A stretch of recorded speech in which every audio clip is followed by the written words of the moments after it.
Guys, welcome back again. Ngayon ay nananahong po kami. Yan po. Ano masasabi mo sa tahong na kanina? May team. At saka may team, may team. Tapos mabuhok. Ikumpara mo nga sa Pilipinas sa tahong.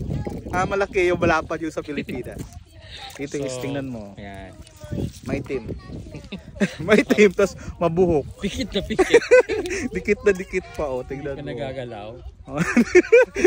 Ano ba to? Virgin Island? Never been touched. Oh, tingnan mo, kadikit siya. Tapos, mabuhok siya. Diba? Yan o. Libre lang to, guys. Oh. Tapos kuha naman ako ulit. Saan ba? Oh. Mabunutin mo lang to. Oh, yan o. Malaki yung tahong. Yan. Libre na. Ito na kayo ng ano, Newfoundland, Labrador. Tapos mangunga tayo ng tahong. Tahong ng Canadian. Ang dami oh. Ito. Bato. Ito ba? Yan. Tahong na yan. Yan. Kailangan mo lang talaga siya kunan ng balahibo. Yan.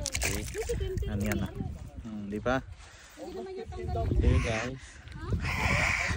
Kalima na agad ako. Baka may undin-undin dito. Di ba? Okay.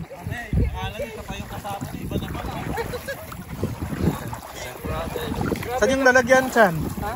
Lalagyan. Dami na. Parang dali natin maka ano.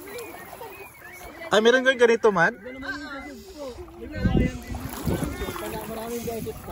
Kapakapain nyo lang. Nakakamiss.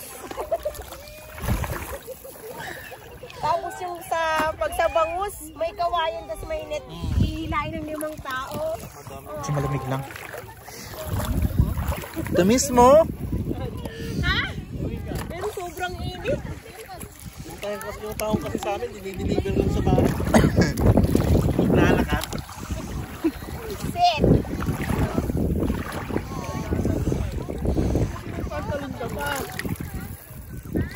Dami no. Yan, mga tahong yan. Maliliit lang yan.